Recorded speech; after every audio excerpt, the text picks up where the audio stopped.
This is your guide to book publishing. Everything you want to know but didn't know what to ask with your host, Dr. Judith Briles. On the show today, you'll find out where book publishing is going and how to take advantage of it. How to identify and avoid publishing predators. What opportunities are emerging as the book trade evolves in new forms. How to avoid losing money and much, much more. Join us now as a variety of publishing pros will deliver insights and strategies to take the author to the next level of publishing. It's your guide to book publishing. Everything you want to know but didn't know what to ask. Brought to you by AuthorU and the Book Shepherd. And now, here's your host, Dr. Judith Briles.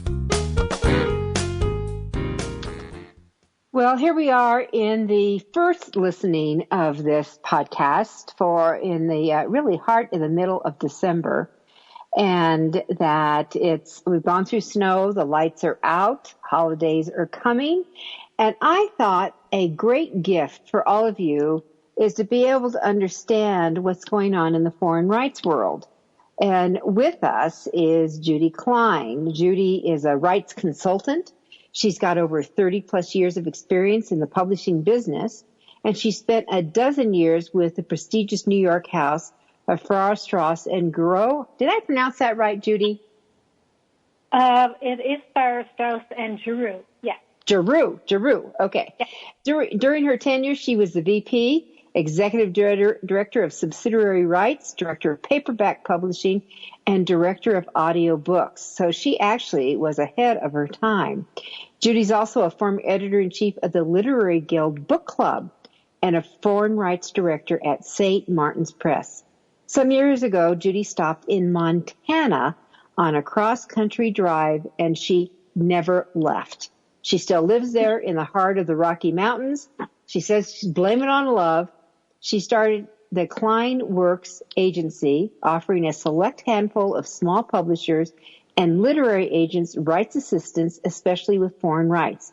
Even though she's outside the red-hot center of New York publishing, her credentials and connections to publishers and editors around the world gets her clients' books published and published well.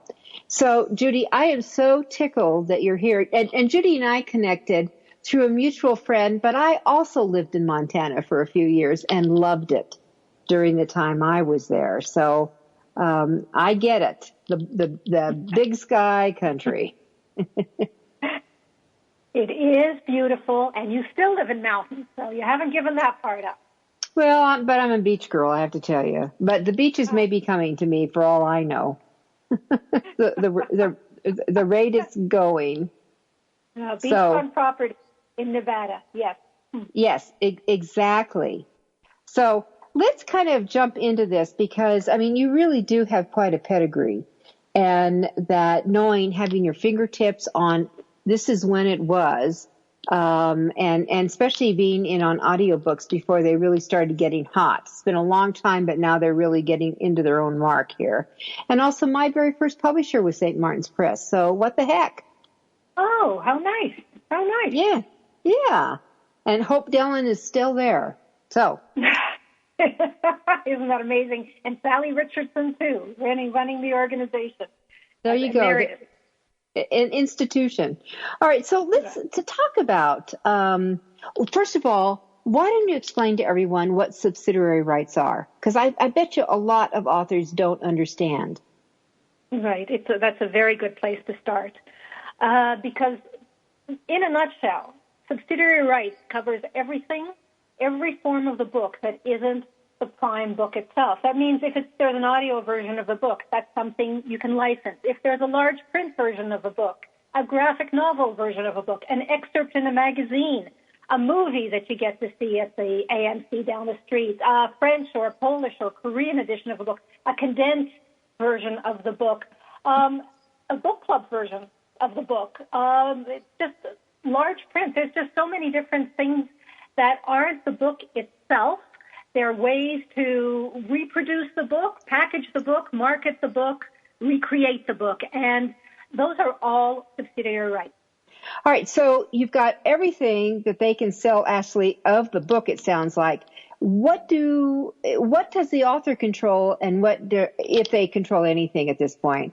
And what does the publisher control? And of course, we're talking traditional publishing, everybody. We are. We're talking about a traditional contract that an author will sign. Of course, there are many different clauses that you can negotiate, that you negotiate or your agent can negotiate. But typically, any contract you sign is going to give the publisher the right to manufacture, publish, promote, and distribute your book. And that book isn't just your physical book anymore, because nowadays it includes the ebook version. It's very, very hard to keep those rights out of the contract. So digital version of your book and the physical version of the book is something that they get to distribute. But that doesn't mean that they'll get movie rights. That doesn't mean that they'll have audio rights. That doesn't mean they'll have foreign rights. These are all things that you can negotiate, either to give them the rights or have your agent keep the rights, or you could keep the rights yourself. These are all different ways of promoting your book, of making money on your book, of packaging your book. It's not always easy, but it certainly can be lucrative, and it can be fun. And for the publishers who have departments that devote themselves to this, it's an all-encompassing, world-traveling job. Mm-hmm. So do you get involved in movie rights and those kind of things too? I get involved in the very basic manner. The thing about movie rights, performing rights, theatrical rights, they all come under the same thing. They're incredibly complicated. It's a dime a dozen to license the stuff. That's not a hard thing. But what happens when a movie producer or scout wants to buy the book, or someone has an idea and they want to secure the rights to your book, they'll negotiate an option with you. And that option will often contain the entire deal. So every character, every payout, everything that's going to be charged against the book, it's very, very specialized. So literary agents have Hollywood agents. We just call them Hollywood agents, in that they work on dramatic rights. And they'll negotiate these contracts that are often 100 pages long. Very different type of business. I would never, ever, I could negotiate the option, which just basically means you have a year to see if you could put a deal together, a very loose option. And then when it comes to making a contract or extending that option, I would recommend that that my client, the author, find a publishing specialist, or rather a legal specialist. It could be a lawyer, or it could be someone who specializes in film rights. But it is incredibly complicated, and, characters can go on forever and ever. You have one bad movie with that character, no one will ever touch it again, because it's tied up with that one person. So it's just a very delicate and dangerous thing. It's very different from another type of standard publishing contract. Mm-hmm. All right. So help. I guess what she's saying, everyone, is this is not a thing where you want to go it alone. No. If a movie option opens up in any way with that. So subsidiary rights are one thing. Now let's jump into that subset of foreign rights. And foreign rights, of course, involves foreign countries, but how does that all happen? Well, foreign rights, it's a matchmaking job. It really is a matchmaking job. You have to be connected to the zeitgeist, I guess is the best word, of so many different places, so many different times. You often need a tribe to help you with this. If you're in a publishing company, you have a rights department, and there'll be someone who's handling, sometimes within foreign rights, they could handle different parts of the world. A large agency will have someone who handles the former Eastern Europe. You'll have someone who handles Spanish and Portuguese, and perhaps Europe, someone who handles Asia, because you really do want to have your finger on the pulse of the industry there.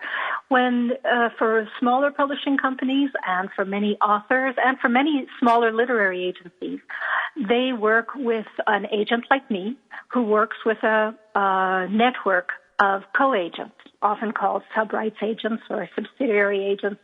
But these co-agents are in place. In Korea, there's hundreds of them. In Romania, there's 2.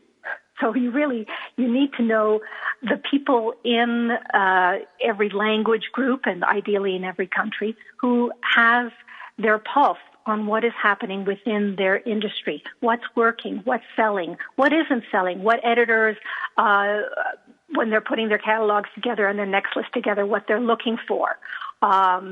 When you're talking about a book on adoption, which cultures are even open to books about adoption? Because oddly enough, that's not necessarily a given. You really do want someone who is aware of what's happening out there and how they connect to it. And that's why the book publishing business, it's a very small community, but it's an international one. They go to book fairs all around the world. The Frankfurt Book Fair is the largest. Yeah, Judy, let's hold on that. We're going to take a quick break, and we're going to come back. We're talking foreign rights, everyone. With me is super agent here, Judy Klein, who knows the foreign rights market inside and out. We'll be right back.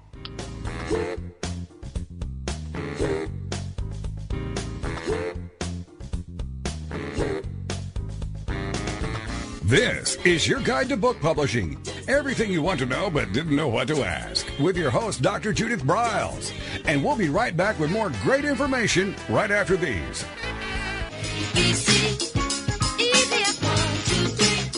Is there a book in you? Or another? AuthorU shows you how to create, develop, and publish your book without being hoodwinked. If you already have a book out, you will find a supportive and brainstorming community that is connected and creative, no matter where you live. AuthorU brings in national experts for its book camps and annual AuthorU extravaganza. It has regular meetings and delivers webinars for its members on timely topics. Through AuthorU's extensive network, members enjoy exclusive benefits, including significant discounts for a variety of services necessary to publishing.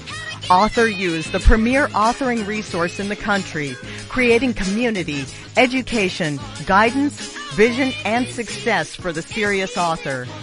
If you want to create a book that has pizzazz, punch, and panache, AuthorU is for you. Timely author and publishing tips and articles are posted on its social media platforms, and it is free.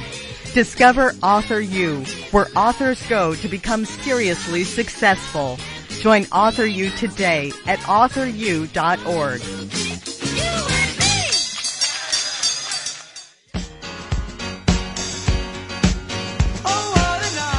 Are you confused about publishing options? Do you know which printing option is best for your book? Does your stomach flip when you think about selling books? Or do you feel overwhelmed with what to do about book marketing and publicity? Get the answers and much more. Get them and from someone who knows publishing inside and out from both the traditional and independent sides how to make a successful book. You can't do it alone without paying the price. You can spend your money creating a book that turns out to be so-so, or you can create a book that looks and feels classy, builds your brand and platform, and is a success, a bestseller. It is your choice. You choose. If you want author and publishing success, you want Judith Briles as your book coach. Sign up for her weekly blogs and e-zine at thebookshepherd.com.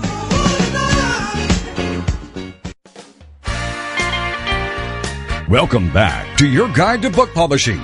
Everything you want to know but didn't know what to ask. If you want to write and publish a book, if you want to be successful as an author, your guide to book publishing, everything you want to know but didn't know what to ask, is for you. Stay tuned and you'll hear about statistics, scenarios, and strategies on what to do now to get you published. So let's get back to the show. And here again is your host, Dr. Judith Briles. Well, our subject is foreign rights today, and with us is a rights consultant with over 30 plus years of experience. So she comes from the traditional background, but she works with small press as well as people from the traditional rights. And we were just getting into just the representation, and Judy was mentioning like some of the big book fairs, and I know she's going to be kissing on Frankfurt right away. So, Judy, I'm going to throw it back to you. Let's talk about some of those rights. Okay. Book fairs. I'm not talking about the book fairs that you can go to where you see displays and you can buy a copy of a book and shake an author's hand and have it signed. I'm talking about places that book publishing professionals go. That means editors, that means scouts, that means agents, and they have meetings, usually half-hour meetings that begin at 9 in the morning and end at 7 at night and then turn into cocktails and dinner and breakfast meetings because you're meeting the entire time in half-hour allotments, and you are looking to sell your wares. If you're the agent, you're looking to buy them. If you're the editor, you're trading information on what's new, what's hot, what's happening, what's selling. And selling is the key here. And hand selling, this idea that you are sitting down together. You ask about their kids and their family and their work and their boss who was fired. And you talk about the weather. You make your connections. And these connections are nurtured over years because you meet at 4 or 5 pairs a year sometimes. Or at least 2 or 3, and in each other's offices. And you know each other's taste. You learn what you trust. And when you ask someone, what are you looking for? What is hot? What is happening? What is selling for you? What is your publishing company finding lots of pleasure in? When you pick up that book, if that person says to you, you know what, I'm really doing very well with books that are for sassy and salty ladies. Snappy, sassy, salty ladies. So you're going to say to them, I have the perfect book for you. I've got Wise Words for Authors and Writers by Dr. Judith Briles. And guess what? You know, I just talked to her last week, and you make it personal. You have a chance. You don't have very much time. You spend half an hour together, and you've got 100 books on your list. You pick the 4 or 5 that are going to matter, and you have them go away with your list of 100 to get back to you on, but you zero in on what's going to work and what you want them to take away from that meeting. They're going to have another 17 meetings that day, but you want in their little notebooks, because we all sit down with our little notebooks. Some people use their iPads, and you make a note and you expect that book and you get excited about Dr. Judith Briles' Snappy, Sassy, Salty. So that personal connection is a very big part of the business. And even though we can hit send instantly on a manuscript or on a PDF version of a manuscript, even though we can sit in Google Hangouts and Skype, even though I can put something overnight into a FedEx package and get it to you right away, there's nothing like that personal contact. And that's what happens at Frankfurt in a way it doesn't happen anywhere else, because there are, and I'm not kidding about this, 300,000-400,000 people who attend that. Of those 300,000-400,000 people who attend, I'd say 200,000 are book publishing professionals who don't meet with the public. The Germans do meet with the public. For them, it's their national book fair. But you get a chance to make contacts. You also rub elbows, whether you're standing in line for Wiener Schnitzel or whether you're standing in line for the ladies, which you often have to stand in line for a very long time because there's so many people. You have these conversations that come out of nowhere as well, where you have a chance to talk about the books on your list or what is working, or just having someone tell you, you know what, vampire books are selling like hotcakes in Italy right now. There's just a fascination with it, and you think to yourself, hey, this is a great opportunity to dig out this book that I never sold Italian rights for 6 years ago. Maybe this is the time. So it's nothing can make up for those impromptu meetings and those scheduled meetings at a fair. The London Book Fair is also one of the premier events in the book publishing business. The one in New York, Book Expo, is a little less so because that one isn't just a rights fair. That one is for the public as well. So there are fairs in Sharia, in Qatar, in Korea. The Seoul Book Fair ended recently. The Montreal Book Fair ended last week. Shanghai was a couple of weeks ago. A lot of things take place, especially in November, because so many people are in Europe already for the Frankfurt Book Fair. They just tack on another, visit to the Krakow Book Fair or to the Budapest Book Fair or to France for the Salon du Livre. So it's a way to keep connected, to make new contacts, and the hand-selling part, the same way that when you say to your friend, what have you read lately? And you trust their opinion, or you ask the bookseller at your favorite bookstore, or you ask a librarian, that opportunity to have someone tell you, not to browse the shelves, but to actually tell you, this is the book you should pay attention to, is really great. We do that every day in our emails, but there's a big difference between having someone actually there talking about the book. Well, that's how I feel about face-to-face events versus always the remote online events. There is so much more like the impromptu conversation when you're in a long line waiting for the ladies' room. You never know what's going to involve. So I always, think people are a mistake if they go exclusively down the remote line. I think that that's cool when you can do it, because I use some remotes, but other times it's face to face. I think it actually is premier to me. With us. So I couldn't do what I do without all the technology that allows me to live in Montana and to hit that button on my computer that sends out a submission to 45 publishers around the world at the same time, to be able to overnight a manuscript to New York that needs to be looked at. So it's really great, but it doesn't make up for the contact, for the personal sensibilities and sensitivities of talking to other professionals and what it leads you to. So having an agent represent you, not just put a picture of your book up on a wall, because often it's not just the physical book, they'll just put a picture. It's not the same thing. So I have a side question. So, we have a gazillion new books coming out every year. If you didn't tune into, I can sell foreign rights, and my book is a couple of years old, have you missed the boat?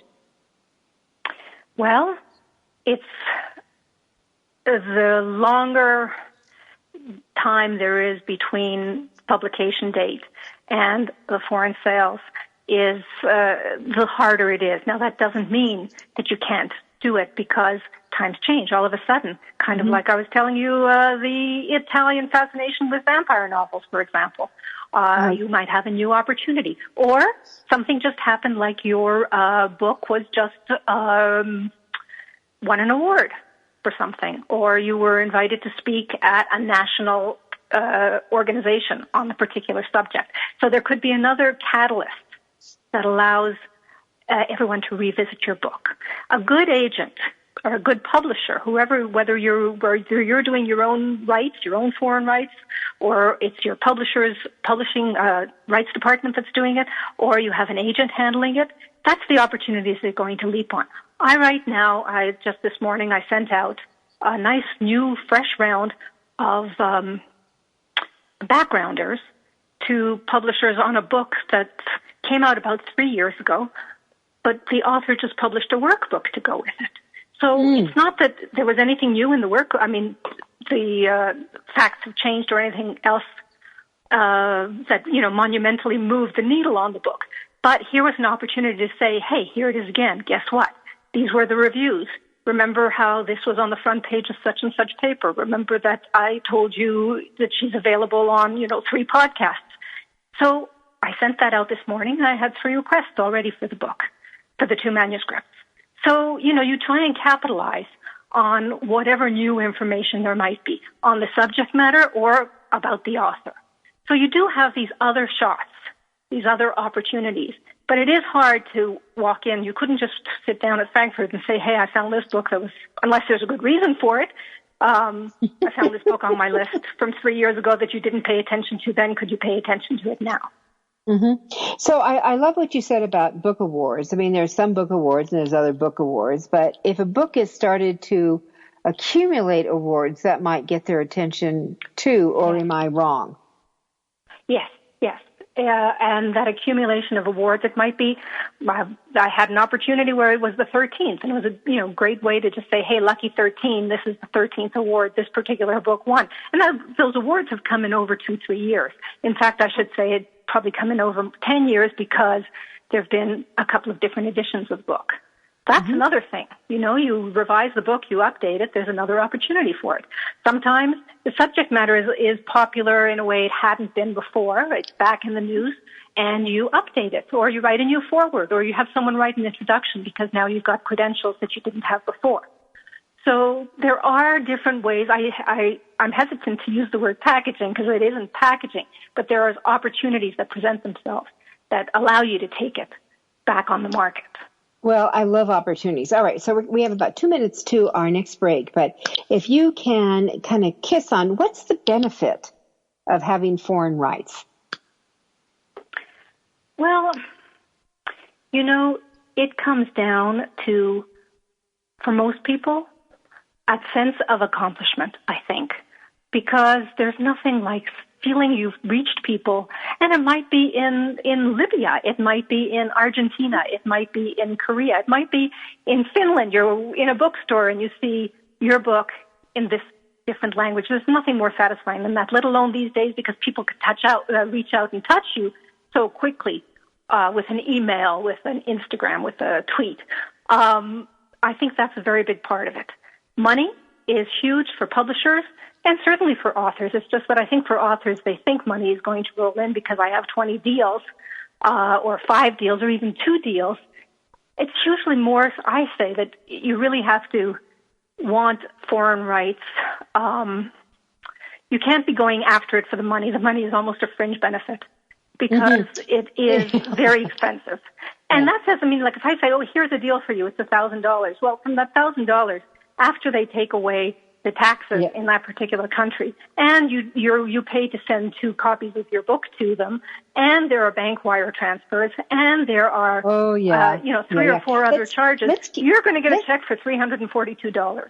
So let's kiss on that. Let's get into that a little bit more when we come back from this break. I always call it mailbox money. I refer to foreign rights as mailbox money. We'll be right back. It's AuthorU, your guide to book publishing. With me today is Judy Klein, and we are talking foreign rights. This is your guide to book publishing. Everything you want to know but didn't know what to ask. With your host, Dr. Judith Briles. And we'll be right back with more great information right after these.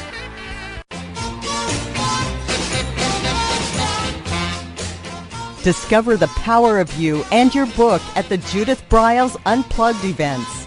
Each summer, Judith Briles Book Marketing Unplugged unfolds over 3 intensive days working with just Judith.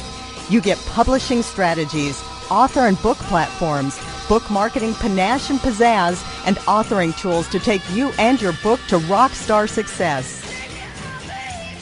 In the fall and winter, Judith Briles Speaking Unplugged includes Judith as your coach and mentor during 2 powerful days. You will learn how to structure a speech, how to create openings and closings, how to find gigs that pay you and sell your books, and you will get one-on-one coaching.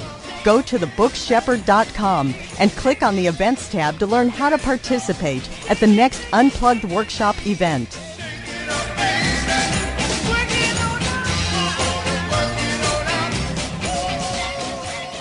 First impressions are everything in the world of book publishing.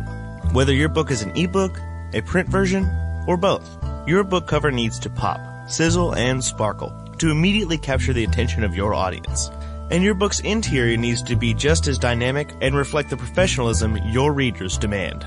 Nick Sellinger of NZ Graphics has won numerous national and international book awards for his cover designs and interior layouts. With over 20 years of experience in graphic design, he knows what it takes to create award-winning books and the many promotional pieces that authors need, such as posters, banners, postcards, one-sheets, business cards, logos, and more. Visit ncgraphics.com and see what authors and publishers have to say about their award-winning books and how NZ Graphics can make your book the success it was meant to be. That's nzgraphics.com.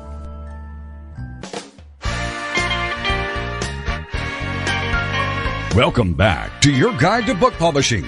Everything you want to know but didn't know what to ask. Coming up, you'll hear more about statistics, scenarios, and strategies on what to do now to get you published. So let's get back to the show. And here again is your host, Dr. Judith Briles. Foreign rights is our topic, and I think it's something that all authors should have on their shopping list from the get-go. And I mentioned just as we went to break, I always viewed them as foreign rights. I've had the pleasure of having my books in 17 countries. And it does get people's attention. I mean, to really think about that. And I'm loving it that Judy Klein, our expert and a rights consultant, is talking about some of the dings that can come in. Maybe they offer you $1,000. Maybe you get offered $3,500. Maybe you only get offered $500. So what's the range that people can think about would be the possibility, Judy? It's just what you said. I mean, unlimited, there are offers. They could be $300 to do, a print run in Farsi for the Iranian market, and they're only going to print 300, but they've never had Noam Chomsky printed there, and they're really excited about it, and you have to weigh whether that's worth it for you or not. I mean, my feeling is I love spreading this sort of thing. I love it and advise my authors. And, of course, the author. If you have an agent who doesn't give you the final okay, then you have a problem. The author should always have the final okay on the terms of any deal. I believe in that very fervently. So, you might say, yeah, let's just do it. It's no money. It's going to be $100, but it's going to put my book into the hands of 17 Iranians, and maybe they'll spread it to another 27, and who knows what will happen. And who knows? That's it on a small scale. My favorite, you're talking about Farsi. My favorite was when I sold one of my books to Saudi Arabia, and it was a book called The Confidence Factor, and it was written by a woman, that would be me, for women. And I'll be danged if they didn't come back a few years later, and when the term, and I would love to have you kiss on what the expected term of a foreign rights contract is. When it came back a few years later, and they rebought it again. So it just tickled me. Yeah. It tickled me. Yeah. That is, talk about changing the world, that, and you have to draw satisfaction from that isn't necessarily money. I mean, hopefully you got paid nicely for it, but it's just such a wonderful thing to see your book go out in the world, your words, your thoughts, your ideas go out there and have a life of their own in a different language, in a different culture, with a different jacket on it and with a different title quite often. And heck, sometimes your 300-page book becomes 2 150-page books. So you never even know what's going to happen. That's one part of the foreign rights end of your business that's for some authors quite frustrating, is that you cannot have the same kind of control you might be able to have with a publisher. That's at the other end of your local phone. My attitude was I just let it go. When we agreed on it, I just let it go. Well, what are some of the pitfalls that an author can run into? Well, it depends for the author. Of course, you often do not know the reputation of this company. You're often taking a risk, which is another reason why it's helpful to have agents and co-agents who at least have access to information about the publisher there. But there are so many little places that might appear on your horizon, and you think, let's just take a risk and see what happens, because you're not there to walk into a store in Latvia or in Estonia or in Brazil to see the array of that particular publisher's work and their stature. I count on my co-agents, and that's what they earn their money for, to know the reputation of these companies, to have contact with them and with the editors there. So that's something that's always a little nervous-making for some authors, not knowing what's happening when they say, yes, go ahead and print the book, not knowing how their words are going to be published, the colloquialisms or the cultural references, and sometimes it's quite shocking, and they're like, how did this name turn into that, or how did this church become a synagogue, or whatever, because there's only so much control you can have. Now, some authors, and I have authors, who insist on translation approval of everything. Well, they don't speak the language, but they hire someone to look at it. That's their call if they'd like to. Normally, I think your attitude, Judith, is, be grateful for the opportunity and trust that the publisher is paying something and is hoping to is planning to do their very best. They're investing in this, so they'll know. I got to tell you, and you've probably experienced this with all the publishing you've had from abroad, often the cover could be hideous, and you're quite shocked. My God, what did they put on this jacket? The cultural differences, it's quite stunning what a book looks like in Hungary and what a book looks like in Korea or in China. Absolutely. And what works and doesn't work. And you might want to have approval, but boy, you're not going to get it, and it's not going to matter, because there's such different reference points to what's good and what works. So I think some people do find that a little difficult. They also might find the money, which they'll never see a statement. Often you make a deal, and I think you might have done this with Saudi Arabia. It's a flat rate. It's, I'll take your $1,000 and you can print 1,000 copies of my book. And that's it. You never hear about it again. You don't know what happened. You don't know if the book's still out there. You don't, and that's because you already have a deal. I mean, sometimes you're dealing with an agent and you don't even know if they've ever made a deal. So at least you actually have a piece of paper and you were paid somewhere along the line. Mm-hmm. Hopefully that has happened. Typically it was a set amount, and I'll just reveal to everyone, I've had as low as $500, and I think the high was $5,500, and that it was, and they would publish it within a certain period of time. Each contract was for a certain period of time as well. 3 years, I think, was the max. And I was supposed to get 10 free copies. Did I get my 10 free copies? From some of them. I wish I had them from all of them, because I love the covers, Judy. I love the variation of what comes up with. And the only thing you know it's yours is because your name is actually in English. Otherwise. And you know what? If that's only in English if you've made it part of the contract, because sometimes they don't even put it in English. It'll just be in Chinese, and you have to try and figure out who it is. They will put it always with the copyright on the copyright notice. But yes, if I'm negotiating a contract, and if you're doing it yourself, that's something you should ask for the author's name to appear on the binding and on the cover. Yeah, it's a kick. I mean, I found it quite, and as I said, to me it was mailbox money. It's money that I would never have had, so I welcome to it. And when you think about your words being, thousands of miles away, it's kind of cool. So. Well, that's how I feel about it. I think of it as not necessarily just icing on the cake, because there's an opportunity to have lots of cakes made. But, you'd be grateful for it. And if it makes sense in a particular country, now, if the German publisher is printing 5,000 copies of that, your advance should not be $1,000. It should be more like 10,000. So it does depend, and you are very fortunate if you have an agent who's in there and aware and negotiating the best possible deal, and not just negotiating that deal, but then following up to make sure payments are made, following up to make sure that copies are indeed sent to you, finished copies of your book, following up to make sure statements come once or twice a year, whatever your contract calls for. And you have and when the end of the contract is there, that the copies are done away with, that they can't all of a sudden dump 2,000 leftover copies in the market, that they have to get rid of those. It can't just be let go. There are so many other little factors there, which really does help when you've got someone standing in your corner and making the case for those things. Now, often, and I think most places, most people are quite honorable when they say they're printing 300 copies or 3,000 copies, and here's your money, and it's done. The Russian market works that way. Everything is a flat number, and their industry is actually run by wholesalers mostly, who tell them what they're going to print, and they do one print run, and that's it. And it's very rare they ever do another. Mm-hmm. Well, there you go. Every place has a different rhythm to it, but they're all just, like you say, the frosting on the cake, the icing. Yeah, I view it as frosting. Well, okay, so let's say XYZ in Libya offers a deal. I had a deal one time in Libya. And that, what happens? What's the process once it starts? Once the deal starts? A query is made. We're interested in this book. Your contact, or we're interested in this book. What happens next?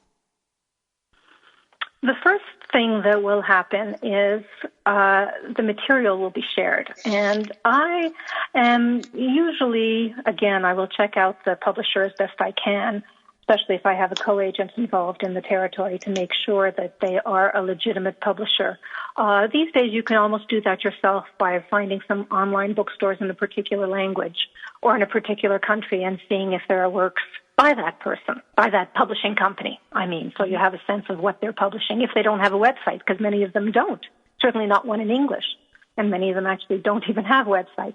But you try to find out as much as you can about their credentials. Then you will share the material. Now, I'm saying they've come to you and they've said, I'm really interested in When God Says No by Judith Briles. And you say to them, okay, tell us about yourself. What else do you publish? Have you made other deals with American or British or Canadian publishers? Because you want an English-speaking one that you might want to call up and ask, are they all right? Did they pay their bills on time? Did they send you books? Were they honorable? That's one thing. I will send them then a PDF of your book so they could review it, and then they'll come back to me with an offer, and I will discuss that offer with them in terms of how many they think they'll print, what kind of price they'll put on it, what kind of royalty they'll pay, And, you'll do it much the same way you'll do it for the U.S. I mean, if they're putting a $10 price on the book, the equivalent of $10, and you want your author to be getting $1 for each of those books, then, you're going to be what you're going to be asking for. If they're going to do 1,000 of those, you want $1,000, at least. You're thinking about that first print run. And if they're going to be charging $20 for the book, then you want $2,000. So you negotiate what is right for it. And yes, you spell out the terms, how long they have before they can publish it. You spell out the terms for when it expires. I mean, I will limit it usually to 5 years, in some cases 7, in some places 10. And occasionally it could be what you call 1 + 1 + 1. It could be like, okay, well, I think you should have sold all your books in 5 years. But if you haven't earned out, if you haven't made back your money, then I'll extend your contract for 1 more year. And then if you still haven't, I'll give it to you for 1 more. So that gives you a little flexibility sometimes. Got it. Okay, so let's hold that thought. But hold on. So we're going to take our final break. Okay. It's going fast here.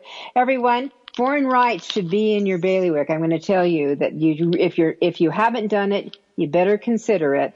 And this is a great guideline for you to process through of the who, what, where, when. Well, we're not telling you who to go to, but the what, where, why, and doing it. And then what I'd like to do when we come back is, do you pitch it before book's out, or can you do it after book's out, and how long after? We'll be right back. Everything you want to know but didn't know what to ask, with your host, Dr. Judith Briles. And we'll be right back with more great information right after these. Nowhere to run to, baby. Nowhere to hide.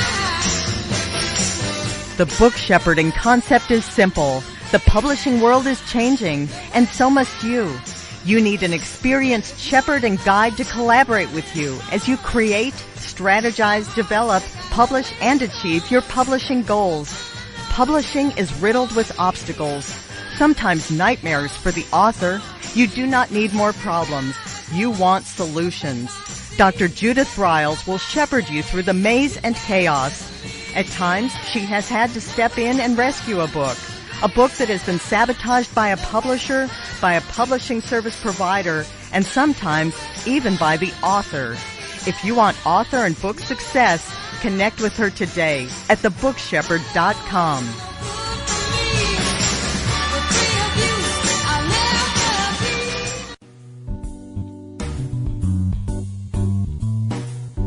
At Total Printing Systems, customer service is our priority. We are located in Southern Illinois. Our employees have an average of 18 years experience and know that customer relationships are important to our continued success. We have been a short-run book printer for nearly 40 years and always stay at the forefront of technology. Our niche is from 1 to 5,000 copies. Today, we offer digital, black and white, and 4-color high-speed inkjet printing, a cost-effective way to introduce color into your short-run titles. We, of course, offer traditional offset printing as well. Bindery is done in-house, from adhesive case binding to PUR perfect binding to mechanical binding of all types, including side sewing. We provide warehousing, kitting, distribution, inventory management, a new print-on-demand facility, streaming browser-based ebooks, and bookstore. Call us at 1-800-465-5200 for a quote on your next book project. You can also visit our website at www.tps1.com. Welcome back to your guide to book publishing. Everything you want to know but didn't know what to ask. If you want to write and publish a book, if you want to be successful as an author, your guide to book publishing, everything you want to know but didn't know what to ask, is for you. Stay tuned and you'll hear about statistics, scenarios, and strategies on what to do now to get you published. So let's get back to the show.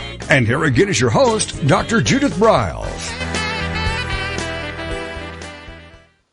With me today is Judy Klein. She's a rights consultant with over 30 years of experience in the publishing business, both with New York as well as, with some of us independents out here.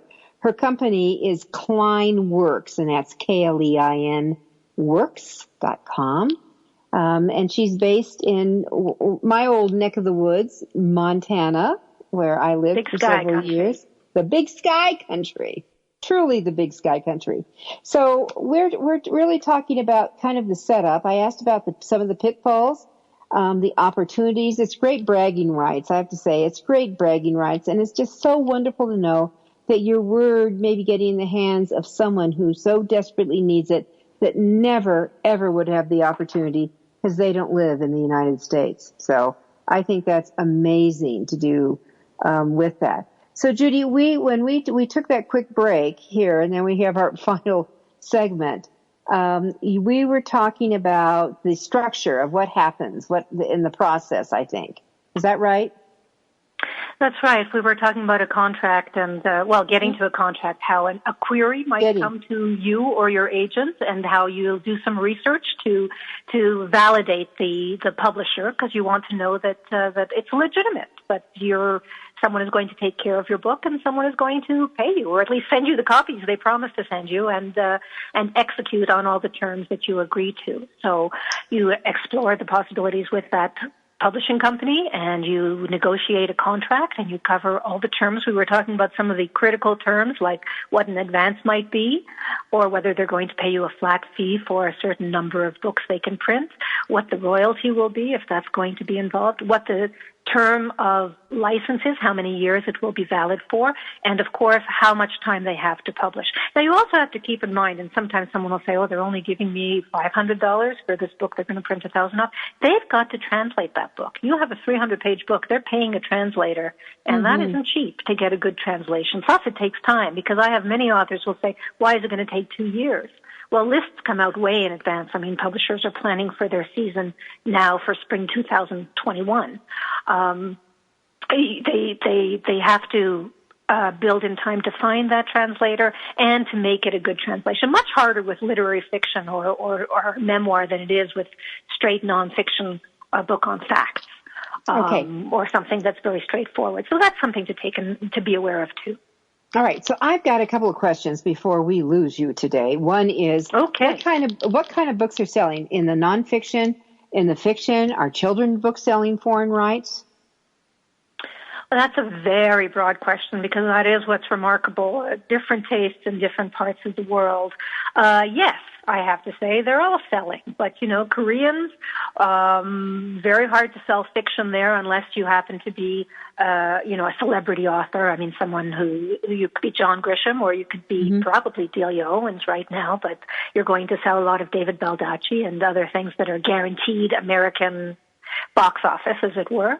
But they love books on makeup, on music, on business. Actually, that is a place where a lot of business philosophy and social issues matter. Technology as well. You cannot sell anything. At least I've not been able to sell anything if it has to do with gay or lesbian themes. That's still very difficult in much of the Asian world. Don't even try it. The French, they love graphic novels, and when you use the term graphic novel with the French, it doesn't mean novel. It means they like anything in cartoon format, with illustrations. Straight business books and everything else. I mean, they sell like hotcakes. That doesn't mean every American book is going to publish there, because they buy them from Japan, where they also love it as well, and they have many of their own authors. But it is a form that is far more culturally standard than it is here. Horror doesn't sell in Japan. In Japan, frankly, after the nuclear issues they had in the last few years, tons of books about survival, about, being able to make fruit juice and sauce if you lose electricity, and how to build a house became de rigueur, as it were, because that's what everyone was worrying about. Books on American politics. You could look at our bestseller list this week, and it's got plenty of books there. No one is interested. I have to say that there's an exhaustion around the world about American politics that there didn't used to be. So it's a little harder to sell those books right now. Children's books, yes, that's been, we keep thinking it's the death of publishing. No one reads, kids don't read anymore. But yet, go to any bookstore, and the young adult section is exploding, and movies tied to it, and middle grade books, and I mean it's not dying at all. I really don't believe it is. The information's being delivered in many different ways, not necessarily not as traditional as many of us think it should be, but around the world we can still see those areas growing as well. Okay. Fiction is much harder to sell. So fiction is harder to sell. Fiction is much, much harder to sell. than in nonfiction. Nonfiction is easy to describe, and nonfiction, you can target your market much more, in a much more focused and deliberate manner. Fiction, good unless it wins awards, once you've got prizes, once you've got bestseller lists, much easier. But otherwise, it's a real challenge. Got it. All right. So I have a question, like in our couple of minutes left here. What about the independent small press or some of the higher end self-published authors? Can they sell into the rights market? Yes. There's no reason why their book, if the book merits it, if the book has the appeal and gets the exposure, that it can't. I mean, a lot of independent publishers do invest in the book fairs, and they invest in their catalogs that they send to colleagues around the world or work with agents around the world to get word out about their books, because that market is recognized as good money for them, good exposure, and, something that the authors are also excited about. The thing is, the caliber of the work has to merit it. Your book, just because you call your publishing company Judy Klein Books and you put out a book, or maybe I just call it 3 Mile Creek Road Books, doesn't mean that it merits it. It doesn't mean that it was necessarily copy edited and as good as it could be. It doesn't mean that it's been packaged the right way that it should be. You need to have the right product, well done, the right book. You need to make sure it's as good as it can be. And please get yourself a copy editor. I can't tell you how many manuscripts one picks up, how many finished books you find in stores because people self-publish that haven't been painstakingly corrected. That has to be done. That has to be done. You need a publicist that you trust.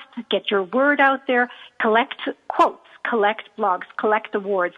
Submit your book for awards. Collect all kinds of, not paraphernalia, it's all kinds of praise for your work. And you've got something that you can then take to agents. You could take to foreign agents. You could take to bloggers. You could take to Goodreads. You can say, you don't just say to them, here's my book, and here's my great page, my publicity release, and my great jacket cover copy.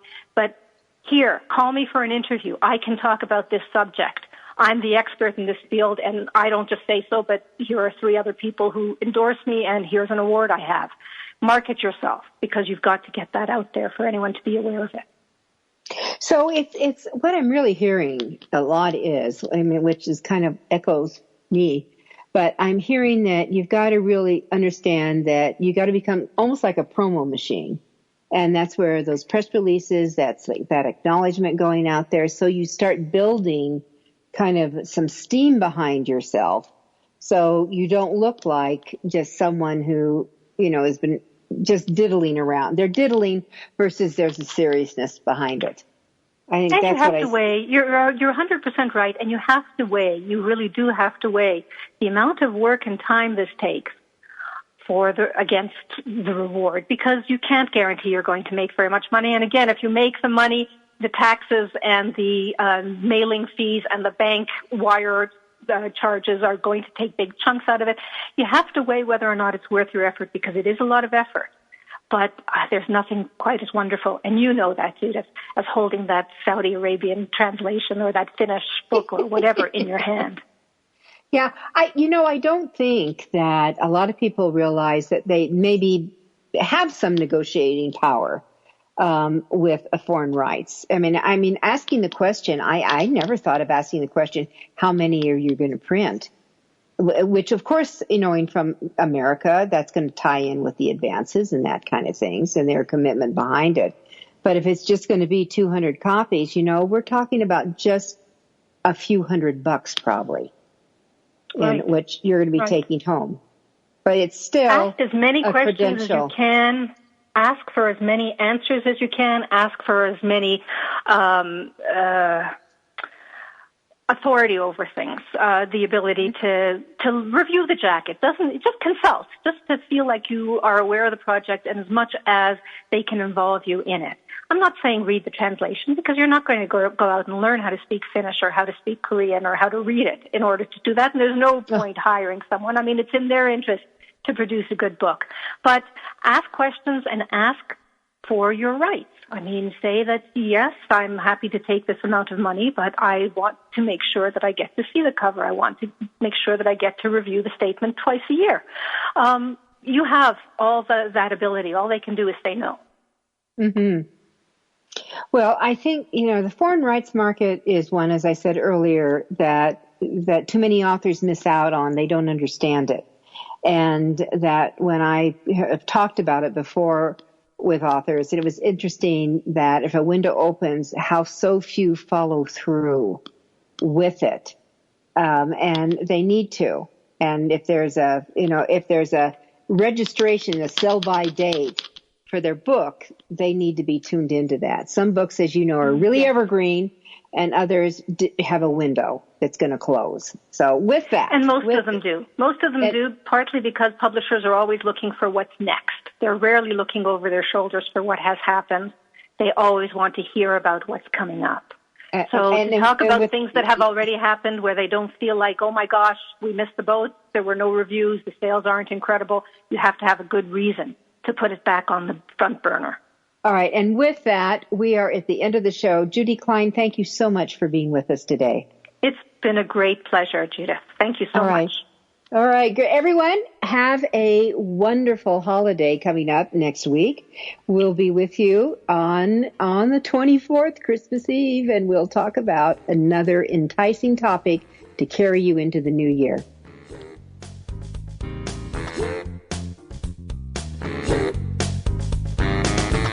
Thank you for being a part of Your Guide to Book Publishing. Everything you want to know but didn't know what to ask. With your host, Dr. Judith Briles.